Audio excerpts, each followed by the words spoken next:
Então, abrir a palavra de Deus no texto de segunda carta de Paulo aos Coríntios, capítulo 12. Segunda carta de Paulo aos Coríntios, capítulo 12, versos 7 a 10.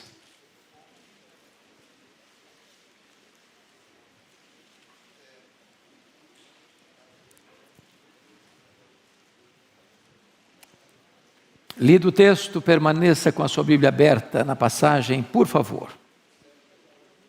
Paulo escreve assim: para que não me ensoberbecesse com a grandeza das revelações, foi-me posto um espinho na carne, mensageiro de Satanás, para me esbofetear, a fim de que não me exalte.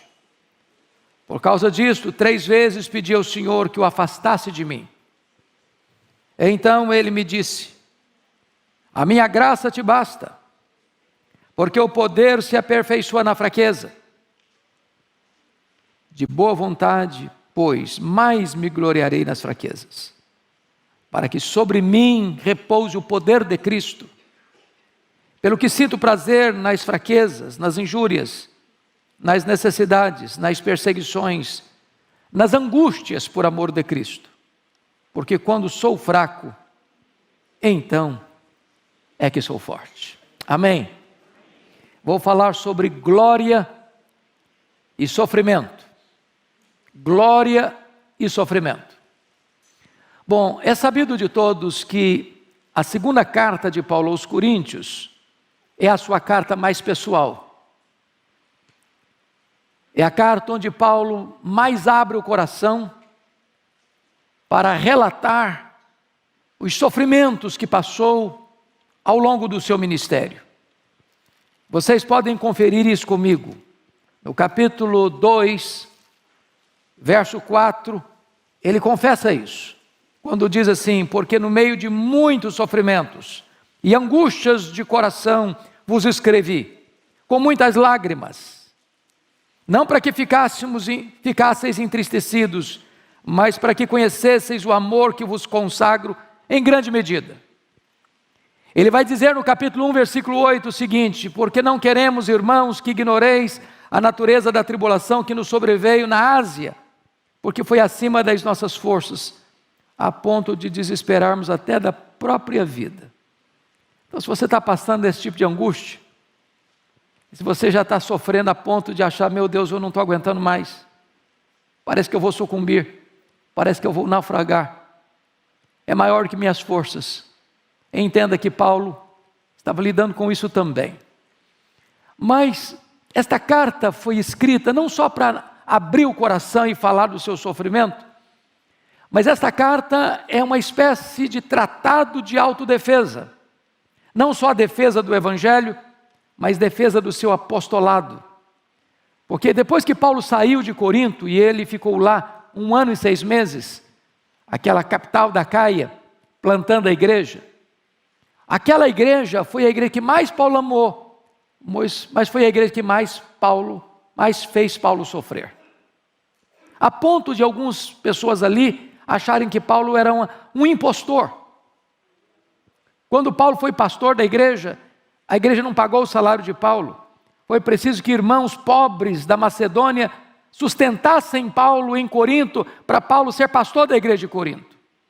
E depois que Paulo saiu, chegaram os falsos apóstolos, com a sua empáfia, com a sua arrogância, com as suas falsas credenciais, dizendo para a igreja de Corinto que Paulo não era um verdadeiro apóstolo, que Paulo não tinha credenciais, que Paulo não tinha as experiências místicas, estáticas, arrebatadoras que precisava ter para ser um verdadeiro apóstolo. Então Paulo, nesta carta, ele vai fazer uma espécie de defesa do Evangelho e defesa do seu apostolado, e eu peço que você observe comigo. Veja aí capítulo 11, versos 4 a 6. Olha o argumento dele. Se na verdade, vindo alguém, prega outro Jesus que não temos pregado, ou se aceitais espírito diferente que não tendes recebido, ou evangelho diferente que não tendes abraçado, a esse de boa mente o tolerais. porque supõem nada ter sido inferior a esses tais apóstolos. Então o que Paulo está dizendo? É que a igreja de Corinto, que não dera acolhida a ele, como deveria ter dado, enquanto lá esteve, agora está acolhendo, com portas abertas, com coração franqueado, os falsos apóstolos, que enaltecem a si mesmos. Veja comigo, no capítulo 10, no versículo 17 e 18, o que ele diz? Aquele, porém, que se glorie, glorie-se no Senhor, porque não é aprovado quem a si mesmo se louva, e sim aquele a quem o Senhor louva. Notinha de rodapé. Não fica bem você elogiar você mesmo. Então, que seja outro que elogie você. Os falsos apóstolos estavam se auto-elogiando. E Paulo diz, eles estão na contramão, até do bom senso. Mas tem mais, olha comigo aí, por gentileza, o capítulo de número 11, versos 18 a 20. O que ele vai dizer? E posto que muitos se gloriam segundo a carne, também eu me gloriarei. Porque sendo vós sensatos de boa mente, tolerais os insensatos. Já está usando uma linguagem irônica. Tolerais quem vos escravize, quem vos devore, quem vos detenha, quem se exalte, quem vos esbofeteie no rosto. Ele está fazendo uma crítica aos falsos apóstolos e uma crítica à igreja, porque os falsos apóstolos se elogiavam, se enalteciam, e a igreja está sendo explorada por esses falsos apóstolos. Eles não estavam atrás do povo, estavam atrás do dinheiro do povo, queriam explorar o povo, queriam usurpar o povo, e a igreja dando espaço para essa gente. Mas tem mais. Olha aí comigo, capítulo 11, versículo 30. Se tenho de gloriar-me, gloriar-me-ei no que diz respeito à minha fraqueza. Então eu quero terminar esse pano de fundo para entrar no texto. Paulo foi levado, na defesa do seu apostolado, a fazer uma coisa que ele não concordava em fazer. Em se autoelogiar, em se autopromover. Ele achava isso um contrassenso, uma coisa inadequada para um crente maduro. Porém, uma vez que os falsos apóstolos estavam dizendo e espalhando na igreja de Corinto que Paulo não tinha credenciais, que Paulo não tinha experiências tão arrebatadoras como as deles, que Paulo não era um homem qualificado, então Paulo forçosamente vai registrar uma espécie de experiência que era única dele, que nenhum outro tivera na semelhança dele, para mostrar suas credenciais. E aí é o que vai fazer no capítulo 12, versos 1 a 6. Claro que ele é tão modesto que não é capaz de botar na primeira pessoa, mas ele vai dizer o seguinte: olha, eu conheci um homem, ele está falando dele mesmo, que no corpo ou fora do corpo eu não sei, Deus o sabe, foi arrebatado até o terceiro céu. Primeiro céu é o céu que você vê a olho nu. Segundo céu é o céu do espaço sideral.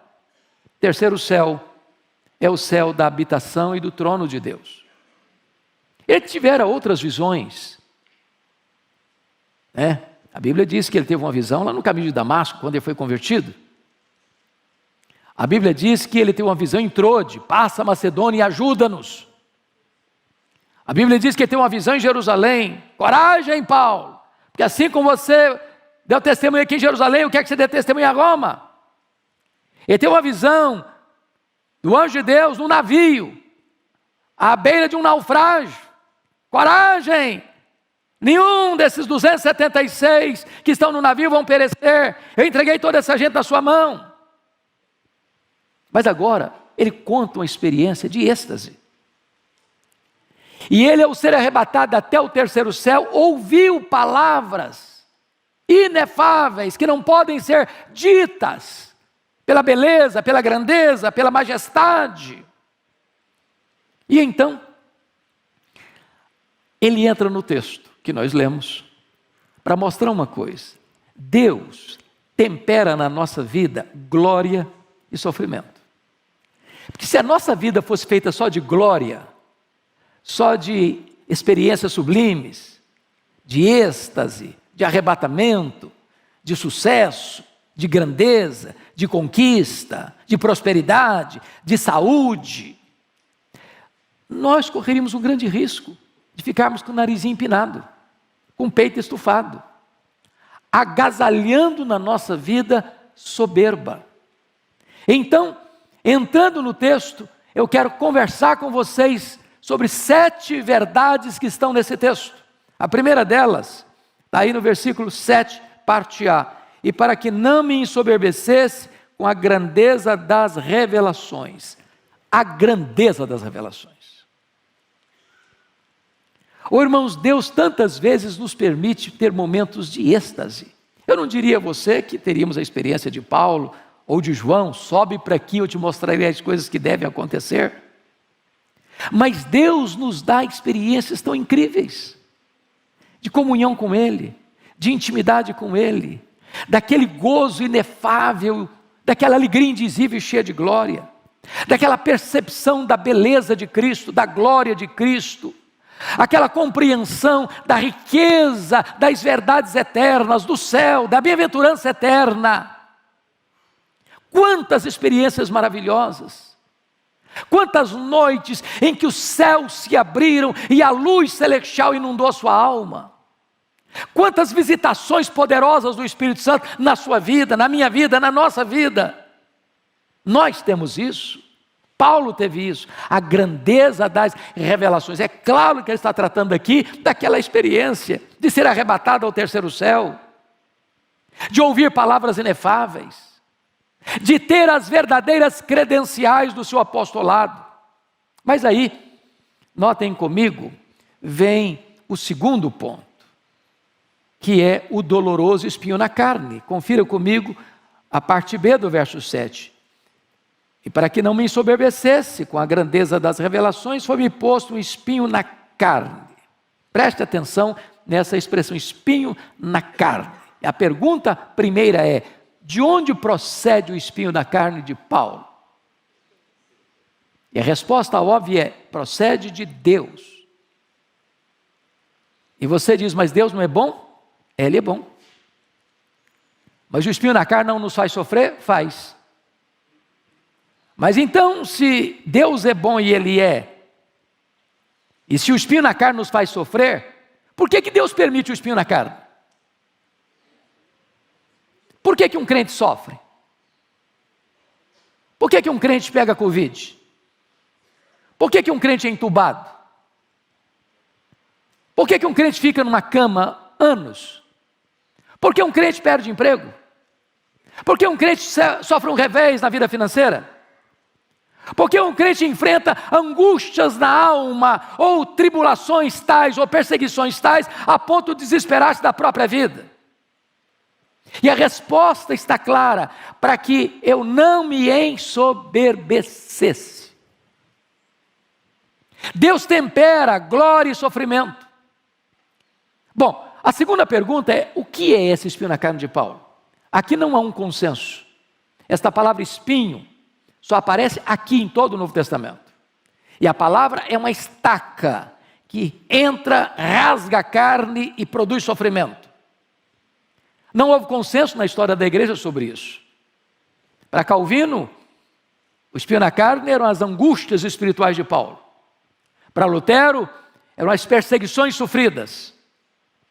Outros achavam que o espinho na carne de Paulo eram as suas tentações, uma vez que ele era um homem solteiro e lidando com todas as tensões da alma. Mas eu quero crer, e até estou convencido disso, embora não seja unanimidade esse entendimento, que o espinho na carne de Paulo era uma enfermidade física. Só para você chegar comigo a essa conclusão, vire 2 páginas da sua Bíblia. Gálatas 4, 13 a 15. Paulo saiu de Antioquia da Síria, foi para a região da Galácia do Sul, Antioquia de Pisídia, Icônio, Derbe e Listra. E olha o que ele narra, verso 13, 4:13. E vós sabeis que vos preguei o evangelho a primeira vez por causa de uma enfermidade física. E posto que a minha enfermidade na carne vos foi uma tentação, contudo não me revelaste desprezo nem desgosto, antes me recebestes como anjo de Deus, como o próprio Cristo Jesus. E aqui eu chamo a sua atenção, no verso 15, que é feito, pois, da vossa exultação? Pois vos dou testemunho de que, se possível fora, tereis arrancado os próprios olhos para nos dar. Então, há uma ideia muito eloquente entre os estudiosos, que Paulo contraiu uma doença entre a sua saída de Antioquia da Síria e a sua chegada no destino da primeira viagem missionária. E muito provavelmente ele pega essa enfermidade em Antioquia, em perto da Panfilha, que era uma região alagadiça, pantanosa, e possivelmente ele pegou uma malária que dava uma dor de cabeça alucinante, afetando inclusive a visão. Porque os crentes queriam arrancar os próprios olhos para dá-los a Paulo. Isso não faz sentido se Paulo não tivesse uma enfermidade que afetasse a sua visão. Tanto é fato que Paulo tinha um secretário para escrever suas cartas. Por que não escrevia ele mesmo? Eu acho mais fácil eu mesmo escrever do que ditando para outra pessoa escrever. O raciocínio fica mais rápido, mais claro. Paulo chegou a chamar o sumo sacerdote de parede branqueada, talvez ele não enxergasse tão claro, tão lúcido. O certo é, meus irmãos, que a enfermidade foi colocada nele, e talvez é isso que ele está falando, esse espinho na carne, para acicatar e trazer sofrimento, para que ele não se ensoberbecesse. Eu quero dizer a você que muitos crentes ainda hoje sofrem. Você está sofrendo? Você lida com enfermidade crônica? Precisa tomar remédio todo dia, todo dia? Pois é, às vezes Deus equilibra glória e sofrimento, para que a gente não se ensoberbeça. Terceira lição do texto, as bofetadas de Satanás. Olha aí o versículo 7, a parte C. Veja comigo. Foi-me posto um espinho na carne, mensageiro de Satanás, para me esbofetear, a fim de que eu não me exalte. Você pode perguntar, bom, mas para um pouquinho aí. O espinho na carne vem de Deus. E como é que se veio de Deus, Satanás bate na minha cara com esse espinho? Porque esta é a tarefa de Satanás. Quando a providência é carrancuda, e às vezes Satanás chega para você e diz assim, está vendo aí, ó? Você não é crente? Você não anda com Deus? Você não é fiel a Deus? Você não faz as coisas direitinho? Você não obedece os preceitos de Deus? Está sofrendo, está passando por essa magrela, está passando por essa dificuldade. Olha o seu vizinho lá, ó, não é crente igual a você, não anda com Deus igual a você, ele não reconhece Deus como você, ele não vive como você, está lá num vidão. Não tem a preocupação dos mortais. O corpo dele é sadio e nédio, já vem bronzeado de fábrica. E você está passando essa magrela toda. Se Deus amasse você, você não estava nessa. Se Deus amasse você, você não estava passando por isso. Deixa eu lhe dizer algo muito importante hoje. As pessoas mais usadas por Deus foram as pessoas que foram quebrantadas, buriladas, moldadas no cadinho do sofrimento. As grandes lições da vida nós não as aprendemos em dias de festa. Nós as aprendemos no vale da dor. Eu olho a história e vejo homens como Calvino, que passou boa parte do ministério dele acamado. E enquanto acamado estava, ia ditando para os seus secretários as obras que escreveu. Eu fico imaginando um homem da grandeza de Charles Haddon Spurgeon, que tinha gota, sofria, depressão, e muitas vezes tinha que se retirar do púlpito para ir se tratar. Eu fico olhando a história de um homem como John Bunyan, que ficou preso por pregar o evangelho em praça pública 14 anos. Eu fico olhando a história de um David Brainerd, que foi o missionário mais piedoso do século XVIII. e que morre precocemente aos 29 anos, experimentando um poderoso reavivamento espiritual entre os índios peles vermelhas, índios canibais, mas levando a eles a esperança do Evangelho. Eu fico olhando a história de um advogado de sucesso de Chicago, Dr. Spafford, muito rico, mas que ao ter 5 filhos, 1 filho e 4 filhas, sofre um golpe tremendo de ver o seu filho, criança ainda, morrendo. De ver um incêndio que quase destrói Chicago no século XIX e ele perdendo grande parte da sua fortuna. Ao receber a notícia de uma viagem que a sua esposa fez com as 4 filhas para a Inglaterra, e o navio naufraga, e a sua esposa lhe manda um telegrama: salva, porém só. E ao viajar para encontrar a sua amada esposa, diante daquele drama terrível, o Deus que inspira canções de louvor nas noites escuras, coloca no coração dele esta música: se paz a mais doce me deres gozar, se dor a mais forte sofrer, ó seja onde for, tu me fazes saber que feliz com Jesus sempre sou. Esta música tem abençoado milhões de pessoas ao longo dos anos.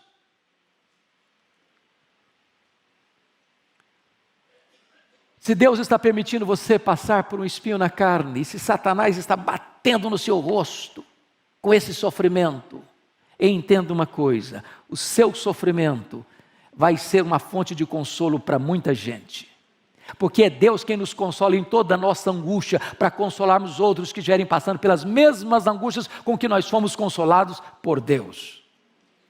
Mas em quarto lugar, a quarta lição do texto: as orações indeferidas ou não atendidas. Olha comigo o versículo 8.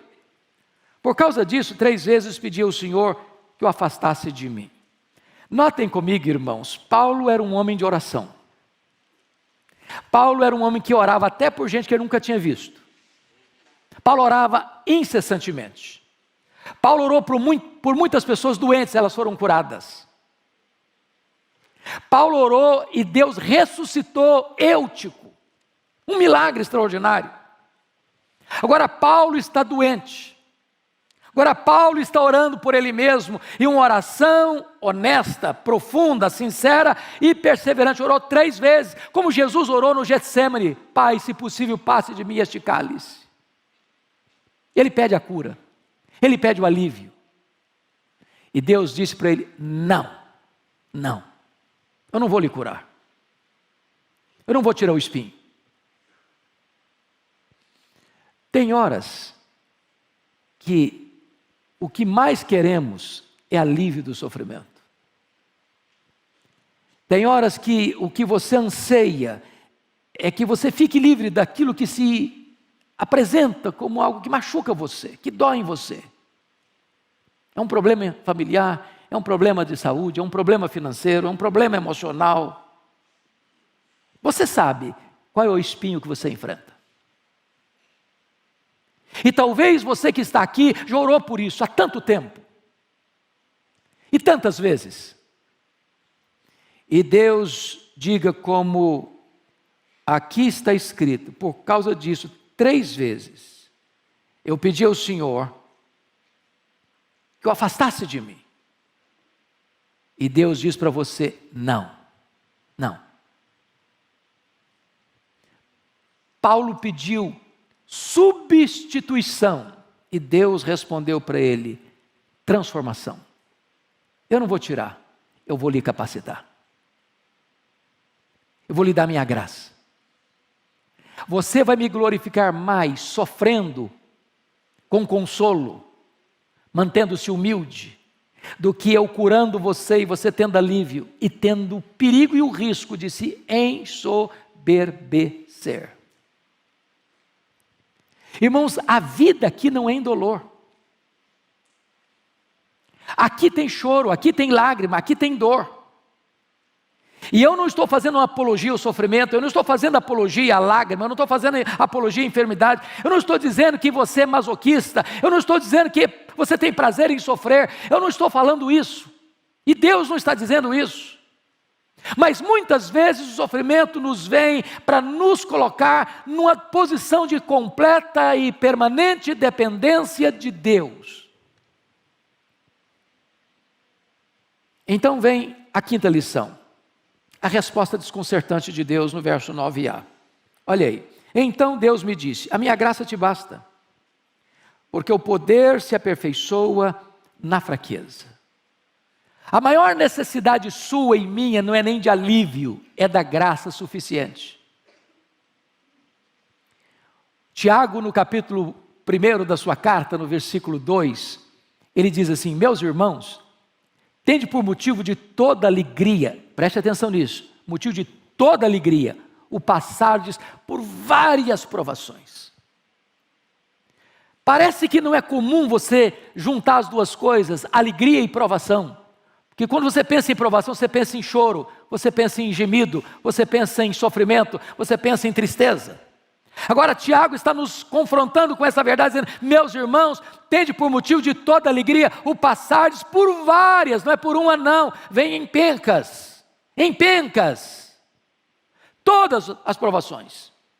E ele fala da palavra várias, a palavra várias no grego é a palavra poikilos, de onde vem a nossa palavra portuguesa policromático, de diversas cores. Tem provas leves, tem provas médias, tem provas pesadas. Tem prova que tem a cor de rosinha, igual esmalte de noiva. Tem provação que vem com rosa-choque. Tem provação que vem com cinzento, bem firme. Tem provação que é tenebrosa. Tem provação que você passa por ela de nave espacial. Tem outro que você passa de carro de corrida. Tem outro que você passa andando. Tem outro que você passa engatinhando. Mas sabe o que a Bíblia diz?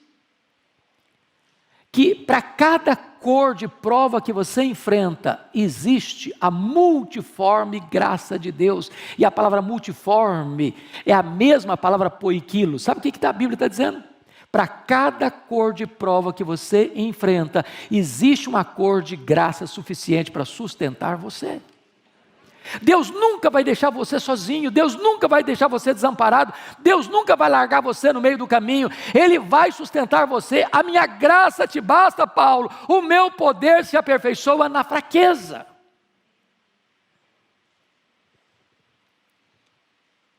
Então vem a sexta lição, a rendição obediente. Confira comigo o verso 9b, por gentileza. E o versículo de número 10a, ele diz assim, de boa vontade, pois mais me gloriarei nas fraquezas, para que sobre mim repouse o poder de Cristo. Pelo que sinto prazer nas fraquezas, nas injúrias, nas necessidades, nas perseguições, nas angústias, por amor de Cristo. Meus irmãos, tem muita gente que quando recebe um não de Deus se revolta. Não é verdade? Tem outras pessoas, Deus me decepcionou, eu pedi para Ele, não me atendeu.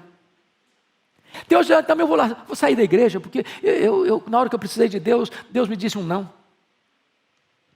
Tem outras pessoas que ficam apáticas, param de orar, não acolhem com submissão e humildade a resposta divina. Paulo, ao Deus ter respondido para ele, meu filho, eu não vou tirar o espinho da carne, eu vou lhe dar a minha graça é suficiente, o meu poder se aperfeiçoa na fraqueza. Ele disse, Deus, então ele responde, de boa vontade, pois eu mais me gloriarei nas fraquezas, para que o poder de Cristo repouse em mim. O que Paulo está dizendo aqui, irmãos, nenhuma pessoa que não seja cristã vai entender, não vai entender. O que ele diz no verso 10 é algo incompreensível para nós, sem a graça, sem o Espírito Santo agindo na nossa vida, pelo que sinto prazer. Olha que prazer, hedonismo, é a filosofia mais presente neste mundo. Gasta-se bilhões e bilhões de dólares todo ano para patrocinar prazer, diversão. As pessoas estão à cata de prazer. E Paulo vai dizer o seguinte, pelo que sinto prazer, em quê? Nas fraquezas, nas injúrias, nas necessidades, nas perseguições, nas angústias. Você diz, isso aí é masoquismo, isso não é cristianismo. Quem tem prazer de sofrer? Quem gosta de sofrer? Ninguém. Nem você, nem eu. Nem Paulo. Nem a Bíblia ensina isso. O que Paulo está dizendo aqui é que ele tem prazer por amor de Cristo. Não é prazer no sofrimento pelo sofrimento, é porque ele sabe que Deus é soberano, Deus está no controle, e Deus está trabalhando em você, Deus está moldando você, Deus está burilando você. O próprio Jesus aprendeu pelas coisas que sofreu, e os sofrimentos do tempo presente não são para comparar com as glórias por vir a serem reveladas em nós. A nossa leve e momentânea tribulação vai produzir para nós eterno peso de glória, acima de toda comparação. É o propósito de Deus no sofrimento, e não o sofrimento em si. Então, irmão, não se rebele contra Deus, não se insurja contra Deus, não endureça o seu coração, não seja como a mulher de Ló, amaldiçoa Deus e morre, Jó. Não, não. Deus não é sádico. Deus não desperdiça sofrimento na vida dos seus filhos. Se você está passando por uma luta, entenda isso: Deus está no controle, Deus é bom, Deus é Pai, Ele está trabalhando por você, Ele está trabalhando em você, para depois trabalhar através de você. Mas finalmente, o último ponto, sétimo ponto que eu quero destacar, agora é a constatação confiante. Olha a parte B do verso 10. Porque quando sou fraco, então aqui sou forte. Isso é um paradoxo. É um paradoxo. O homem que se vangloria na sua força, ele é fraco. Mas o homem que confia em Deus na sua fraqueza, ele é forte. Por isso a Bíblia diz: não se glorie o sábio na sua sabedoria, não se glorie o rico na sua riqueza, não se glorie o forte na sua força, mas antes glorie-se em conhecer a Deus. Quanto mais dependente de Deus você for, mais forte você vai ser. Quanto mais você compreende que você é fraco, que precisa de Deus, não pode se afastar da presença de Deus, e depende do poder de Deus, da graça de Deus, do sustento de Deus, da providência de Deus, aí você é forte. Mas no momento em que você, não, agora eu sou forte, agora eu cuido da minha vida, agora eu sei o que eu faço, agora eu tenho todas as ferramentas para fazer, agora eu consigo, eu vou, eu faço, eu alcanço, bom, aí você é muito fraco. O braço da carne é muito fraco. Nenhum de nós consegue ficar sequer de pé, escorado no bordão da autoconfiança. Então, concluindo, Deus na sua bondade tempera na sua vida glória e sofrimento. Se fosse só glória, você ficaria soberbo. Se fosse só sofrimento, você seria esmagado. Mas Deus tempera as duas coisas, do berço à sepultura. Aqui tem sofrimento e tem glória, mas depois que nós atravessarmos as fronteiras do tempo e adentrarmos na eternidade, aí não tem mais sofrimento, será apenas glória. Porque Deus vai enxugar dos nossos olhos toda lágrima, não haverá dor, nem pranto, nem luto, porque as primeiras coisas já terão passado. Que Deus console o nosso coração nesta manhã. Amém.